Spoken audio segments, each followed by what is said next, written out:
नमस्कार, हमारे IGNOU audio books channel पर आपका स्वागत है। इंदिरा गांधी राष्ट्रीय मुक्त विश्वविद्यालय बी.आर. अंबेडकर के जीवन और विचार प्रमाण पत्र पाठ्यक्रम CLTA बाब 101 बी.आर. अंबेडकर विचारक, उनका समय, खंड 1 जीवन संसार, इकाई 1 अंबेडकर के जीवन के प्रारंभिक वर्ष 1.1 उद्देश्य। इस इकाई की मदद से आप निम्न बातों को जान पाएंगे। अंबेडकर का प्रारंभिक जीवन, अंबेडकर के माता पिता और संबंधी, अंबेडकर की प्रारंभिक शिक्षा और 19वीं प्रारंभिक 20वीं शताब्दी का भारत। 1.2 प्रस्तावना। देवी दयाल, जो 8 से अधिक वर्षों तक बी.आर. अंबेडकर के निजी सहायक के रूप में काम किया, वे इस प्रकार अंबेडकर के जीवन को अभिव्यक्त करते हैं। बाबा साहेब की जीवनी लिखना आसान नहीं था। वह एक उत्कृष्ट व्यक्ति थे। वह बहुमुखी प्रतिभा के धनी थे। वह दुनिया के शीर्ष प्रतिभाओं का एक सम्मिलित प्रतिबिंब थे। उन्होंने साहित्यिक अध्ययनशीलता और डॉक्टर जॉनसन जैसी बुद्धि थी। उनमें मार्टिन लूथर जैसा निडर संशोधनवाद था, जिसने अपने सिद्धांत से पोप कट्टरता की नींव हिला दी। उनमें वॉल्टेयर जैसी नैतिक साहस थी, जिसने फ्रांस में रूढ़िवाद के आवरण को अपने निबंध, भाषण और व्यंग्य से हटा दिया था।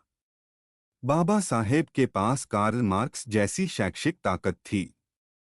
उनमें लिंकन और गैरीबाल्डी जैसी देशभक्ति थी। उनमें बर्फ की वाक्पटुता और बिस्मार्क की दक्षता थी। यही नहीं, बाबा साहेब में प्रेम, दया और भगवान बुद्ध की करुणा और भविष्यदृष्टा के गुण मौजूद थे। इन असंख्य गुणों से संपन्न बाबा साहेब के चरित्र का वर्णन करना मेरे लिए अत्यंत जटिल है। दयाल 2001 38। इससे यह पता चलता है कि अंबेडकर का चरित्र बहुत ही जटिल था। इस आधार पर हम उनके जीवन और विचारधारा को किस दृष्टिकोण से देखते हैं, यह महत्वपूर्ण है। आज अंबेडकर अलग अलग लोगों हेतु अलग अलग व्यक्तित्व के प्रतीक हैं। हिंदू राष्ट्रवादी उन्हें राष्ट्र विरोधी कहते हैं और हिंदू कट्टरपंथी उन्हें हिंदू समाज का रक्षक कहते हैं। नव बौद्धों का मानना है कि वे बुद्ध के अवतार हैं। देश भर लाखों दलितों के लिए वह उनके संघर्ष और उनकी आशा के प्रतीक हैं।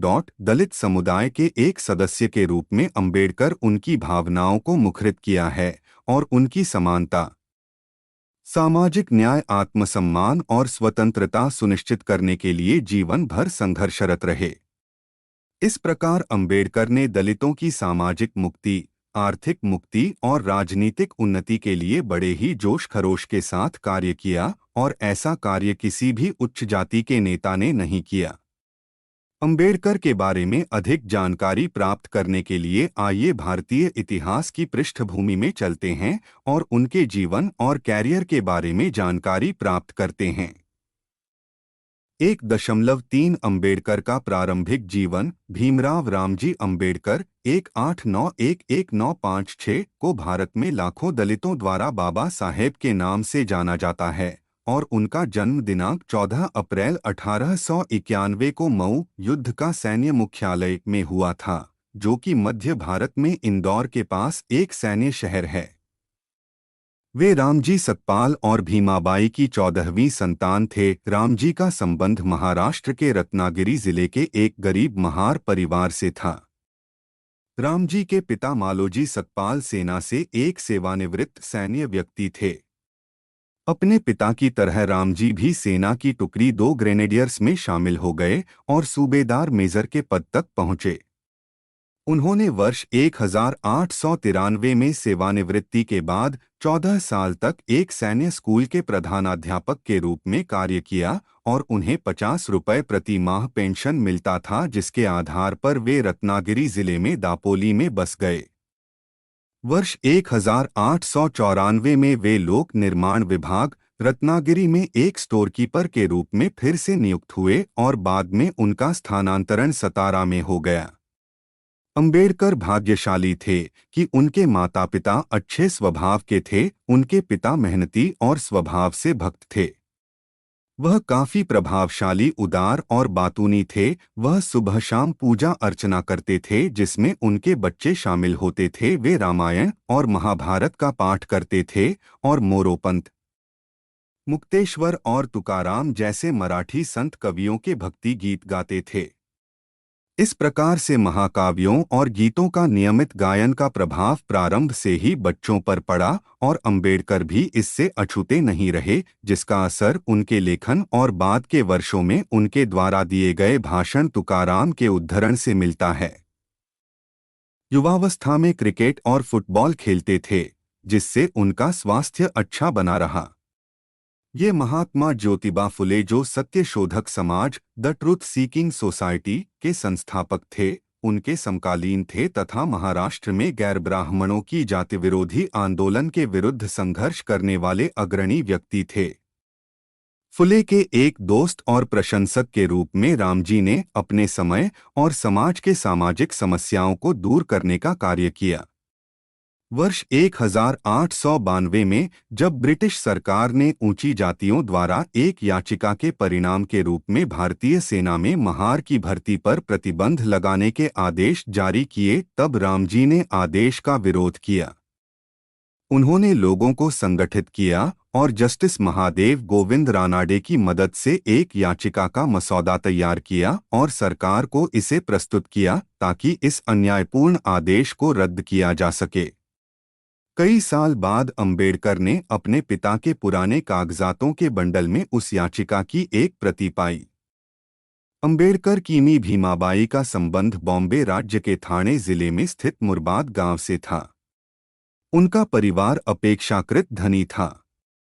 उनका रंग गोरा, चौड़ा माथा, घुंघराले बाल, गोल चमकदार आंखें और छोटी सी नाक थी जिससे वे बहुत ही सुंदर दिखती थीं। वे दयालु थीं और सबका भला चाहने वाली थीं। उनके पिता और 6 चाचा सेना में सूबेदार मेजर थे। वे कबीर पंथी थे, जिसे बाद में अंबेडकर ने अपनाया। 1.4 अंबेडकर की प्रारंभिक शिक्षा। अंबेडकर ने अपनी औपचारिक शिक्षा दापोली में अपनी शुरू की, जहां उनके पिता रोनारो सेवानिवृत्ति के बाद आकर बसे थे। 5 साल की आयु में भीमराव को एक स्थानीय मराठी स्कूल में भेजा गया था। बाद में जब उनके पिता का सतारा में स्थानांतरण किया गया और एक सिविलियन नौकरी मिली, तब भीमराव को वहां के एक स्कूल में भर्ती कराया गया। अपनी प्राथमिक शिक्षा पूरी करने के बाद अंबेडकर वर्ष 1900 में सतारा सरकारी हाई स्कूल में दाखिल हुए। स्कूल के रजिस्टर में उनका नाम भीम रामजी अंबेडकर लिखा गया। उनके परिवार का मूल उपनाम रागपाल था, लेकिन उनके पूर्वजों ने अपने पैतृक गांव अंबावडे, जो रत्नागिरी जिले के खेड़ तालुका में था, उससे जोड़ लिया। उच्च विद्यालय के ब्राह्मण शिक्षकों में से एक शिक्षक को भीमराव की ईमानदारी और अक्लमंदी बहुत पसंद आई और उन्होंने उसे अपना शिष्य बनाना चाहा। यह शिक्षक बहुत ही दयालु और रनेही व्यक्ति थे। वे अक्सर अपना भोजन भीख को खिलाते थे और यह सलाह देते थे कि कड़ी मेहनत करो और जीवन में उच्च लक्ष्य निर्धारित करो। उनके प्रति अपने प्यार और सम्मान के रूप में भीमराव स्वयं को अंबेडकर कहने लगे और अपने पूरे जीवन अपने शिक्षक के प्रति आभारी रहे। जब अंबेडकर वर्ष 1930 में गोलमेज सम्मेलन में भाग लेने के लिए इंग्लैंड गए, तब शिक्षक ने उन्हें एक बधाई पत्र भेजा। उन्हें अंबेडकर के जीवन में होती हुई बढ़ोतरी से अत्यंत गर्व हुआ होगा। अंबेडकर को अपने जीवन में शुरू से ही अस्पृश्यता के कलंक का सामना करना पड़ा। वास्तव में अंबेडकर के राजनीति में आने से पहले से ही रूढ़िवादी ब्राह्मणवाद के चलते जाति आधारित उत्पीड़न अत्यंत कठोरतापूर्ण रूप से प्रचलित था। अस्पृश्यों के साथ किसी प्रकार का संपर्क प्रदूषित होना माना जाता था और उसे बदतर भी माना जाता था। यहाँ तक कि उनकी परछाई को भी अशुद्ध माना जाता था। एक समय ऐसा भी जब अस्पृश्य जाति के लोगों को अपनी गर्दन में एक गिट्टी का बर्तन और कमर में एक झाड़ू बांधकर सड़क पर चलना होता था, ताकि जिस सड़क पर वे चल रहे हों उस पर चलने वाले श्रेष्ठ जाति के लोगों को अस्पृश्यों के कदम के निशान और सड़कों पर उनके द्वारा फेंका गया थूक अपवित्र न कर दे। नीची जाति के लोगों हेतु निर्धारित नियमों का उल्लंघन उनके द्वारा अनजाने में भी किए जाने पर कठोर एवं भारी दंड का प्रावधान था।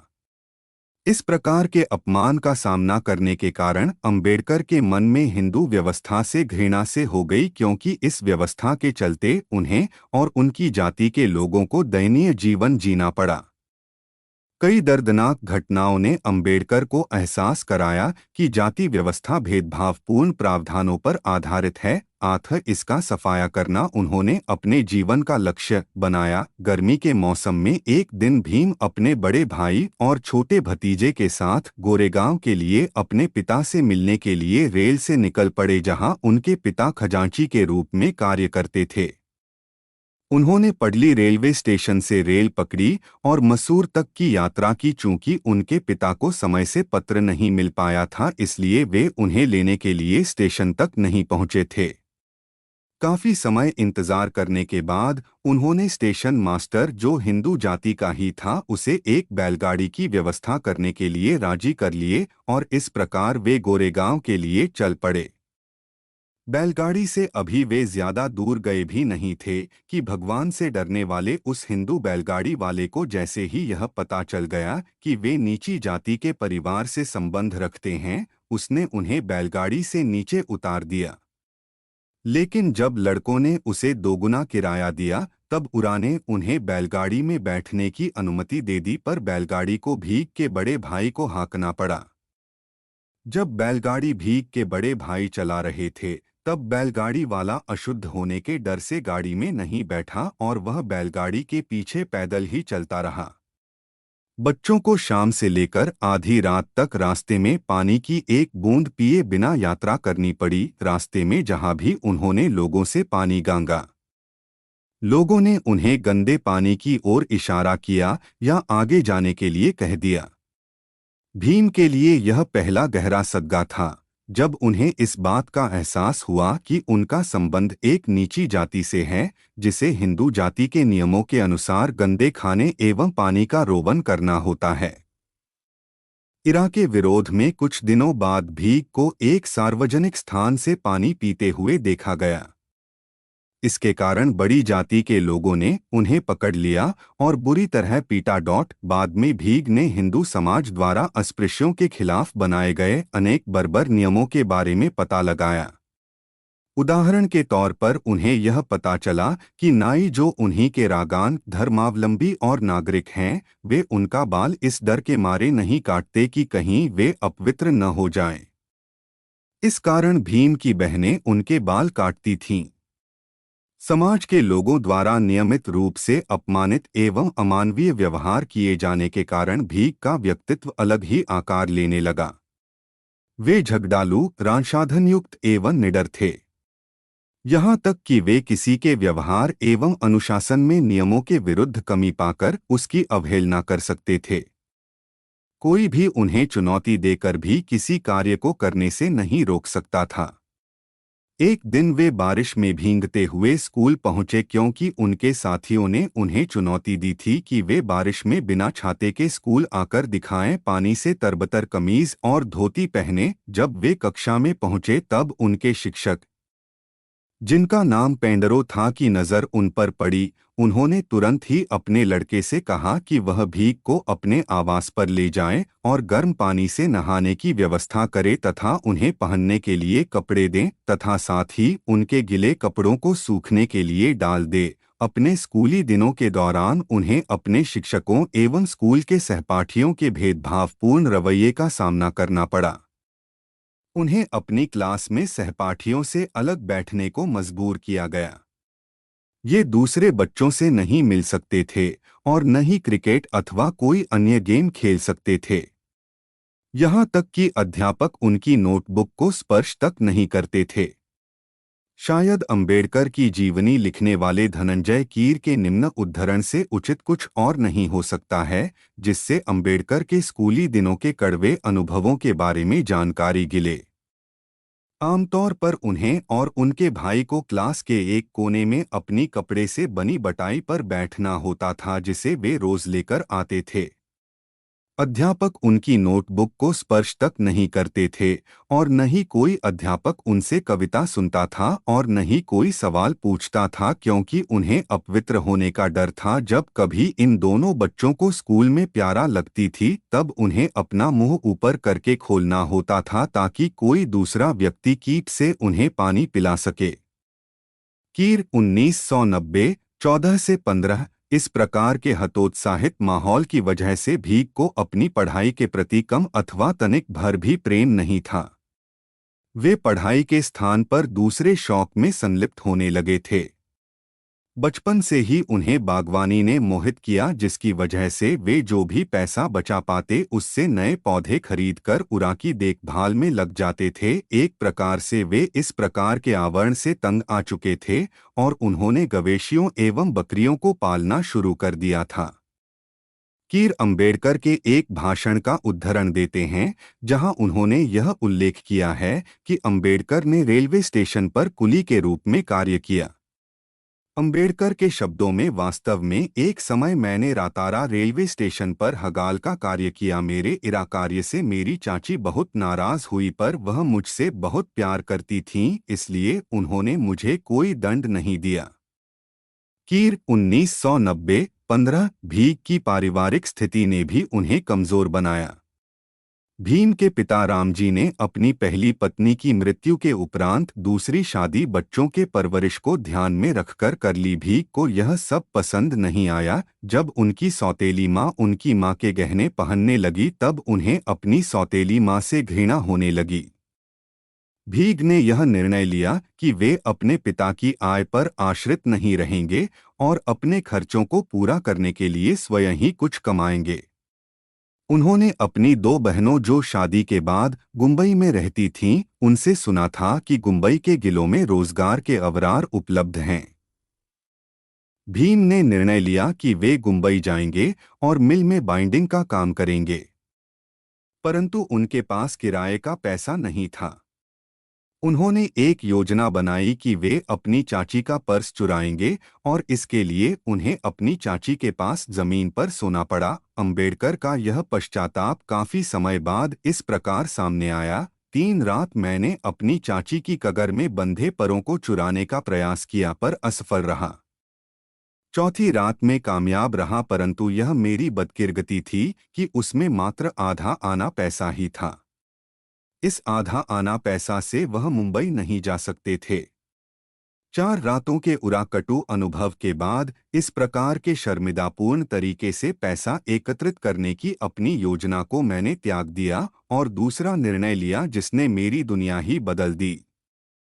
मैंने निर्णय लिया कि मैं अपनी सारी बुरी आदतें छोड़ दूंगा और पढ़ाई पर अधिक ध्यान दूंगा ताकि जल्द से जल्द मैं अपनी परीक्षाओं को उत्तीर्ण कर सकूं, जिससे मैं अपनी रोजी रोटी अर्जित कर सकूं और अपने पिता पर आश्रित न रह सकूं।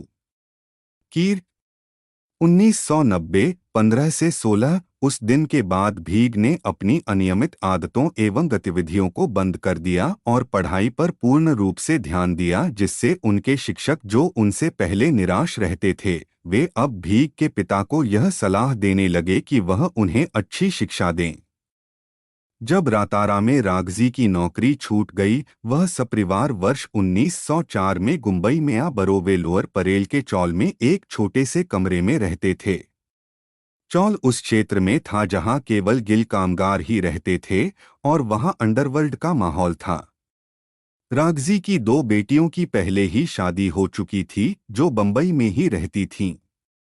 उन दोनों ने समय समय पर रामजी की गदद की। रागजी ने अपने बच्चों का नाम मराठा हाई स्कूल में लिखवा दिया। उन्हें 50 रुपये मासिक पेंशन गिलता था। इतनी छोटी सी राशि परिवार की जरूरतों को पूरा करने के लिए पर्याप्त नहीं थी। इस पर भी रामजी अपने बच्चों को शिक्षित करने पर अडिग थे। इस दौरान भीग ने पढ़ाई में अच्छा प्रदर्शन किया। उन्होंने अन्य विषयों के मुकाबले अंग्रेजी में अच्छा प्रदर्शन किया। कुछ महीनों के उपरांत भीग को एलिकंगटन हाई स्कूल में भेजा गया, जो उस समय मुंबई का एक प्रमुख स्कूल था। हालांकि भीग ने पढ़ाई में कड़ी मेहनत की, तथापि उन्हें अब भी अनेक समस्याओं का सामना करना पड़ा। एक कमरे के बॉल में तनिक भी जगह नहीं थी। कमरे में घरेलू सामान और बर्तन भरे पड़े थे। उसमें धुआं भरा रहता था और भीड़ भी रहती थी। भीग को वस्तुस्थिति के साथ तालमेल बिठाना था। उन्हें रजाई पर सोना पड़ता था। उनके सिर के पास एक सील का पत्थर दीवार के साथ रखा था और पैरों के पास एक बकरी सोती थी। उन्हें सुबह जल्दी उठना होता था और तेल के उस दिए की टिमटिमाती रोशनी में पढ़ना होता था जिसमें कोई शीशे का कवर नहीं था। अनेक कठिनाइयों के बावजूद भी कक्षा में नियमित रूप से रागय से पहुंचते थे। रातारा हाई स्कूल के मुकाबले एल्फिस्टन हाई स्कूल में भी इनको जातिगत भेदभाव से थोड़ी राहत मिली। महार जाति के होने के कारण रातारा में क्रिकेट नहीं खेल सकते थे वे, पर मुंबई में इस प्रकार की कोई पाबंदी नहीं थी। वे यहाँ गनगर कोई भी गेम खेल सकते थे। परंतु स्कूल का गाहील जातिवाद से मुक्त नहीं था। एक दिन भीग के अध्यापक ने एक सवाल को हल करने के लिए गीक को ब्लैकबोर्ड तक बुलाया। इससे कक्षा में अफरातफरी मच गई। हिंदू जाति के बच्चे अपना लंच बॉक्स ब्लैकबोर्ड के पीछे रखते थे। उन्हें डर था कि भीग ब्लैकबोर्ड छुएगा तो उनका खाना भी अपवित्र हो जाएगा, इसलिए उन्होंने अपना अपना लंच बॉक्स भागकर वहां से अलग कर लिया। इरा से भीग ने बहुत अपमानित महसूस किया। स्कूल ने भी भीग और उनके बड़े भाई को द्वितीय भाषा के रूप में संस्कृत पढ़ने की अनुमति नहीं दी। हिंदू कानून के अनुसार निचली जाति के लोगों और महिलाओं को संस्कृत पढ़ने लिखने का अधिकार नहीं था, क्योंकि संस्कृत को देवभाषा अर्थात देवताओं की भाषा माना जाता था। संस्कृत के स्थान पर भीग और उनके बड़े भाई को फारसी पढ़नी पड़ी। काफी समय बाद भीग ने स्वयं के प्रयास और कुछ संस्कृत विद्वानों की सहायता से संस्कृत की पढ़ाई की। इन दो क्लासिक भाषाओं का अध्ययन करने के उपरांत भीग ने यह राय बनाई कि संस्कृत के आगे फारसी की कोई तुलना नहीं की जा सकती, क्योंकि संस्कृत सोने के खजाने के समान है जिसमें महाकाव्य, व्याकरण, राजनीति, दर्शनशास्त्र, तर्कशास्त्र, नाटक और आलोचना के ग्रंथ भरे पड़े हैं। हिंदू रामाज द्वारा जानबूझकर इस प्रकार अपमानित किए जाने के बावजूद अंबेडकर ने पढ़ाई में उत्कृष्ट प्रदर्शन किया। वास्तव में कुछ ऊंची सोच रखने वाले सामने आए और उनके मार्ग को प्रारत किया। उन्होंने वर्ष 1907 में एल्फिस्टन हाई स्कूल से 10वीं की परीक्षा पास की। एक अस्पृश्य द्वारा निश्चित रूप से एक असामान्य उपलब्धि थी। इस खुशी को उनके पूरे समुदाय ने उत्सव के रूप में मनाया। उन्होंने भीग की कामयाबी पर उन्हें सम्मानित करने हेतु मुंबई में एक बैठक को आयोजित किया। एक प्रसिद्ध समाज सुधारक ए.के. बोले ने इस बैठक की अध्यक्षता की। इस बैठक में एक अन्य समाज सुधारक और प्रसिद्ध मराठी लेखक कृष्णाजी अर्जुन केलुरकर ने भी भाग लिया। अंबेडकर की कड़ी मेहनत और दृढ़ता से मंत्रमुग्ध केलुरकर ने अंबेडकर को अपनी नई किताब लाइफ ऑफ गौतम बुद्धा भेंट की। इससे अंबेडकर जीवन के प्रारंभिक दौर में ही बुद्ध के जीवन और दर्शन को जान पाए। इसे संयोग ही नहीं कहेंगे कि अंबेडकर ने अपने जीवन के अंतिम दौर में हिंदुत्व को त्याग कर बौद्ध धर्म को अपना लिया। 1.5 सारांश। एक गागली महार परिवार में जन्म लेने के कारण अंबेडकर को अपने जीवन में शुरू से ही अनेक रागस्याओं का सामना करना पड़ा। बावजूद इसके कि उनके माता पिता अच्छे थे और उनके रिश्तेदार गददगार थे, उन्हें अपने प्रारंभिक समय में जाति आधारित नियमों का सामना करना पड़ा। उन्हें अपनी प्रारंभिक शिक्षा प्राप्त करने के लिए अनेक बाधाओं का सामना करना पड़ा। अपनी कड़ी मेहनत दृढ़ता के आधार पर उन्होंने सब बाधाओं को पार किया और अंततः 10वीं की परीक्षा पास की। धन्यवाद। मिलते हैं अगले वीडियो में अगले पाठ के साथ।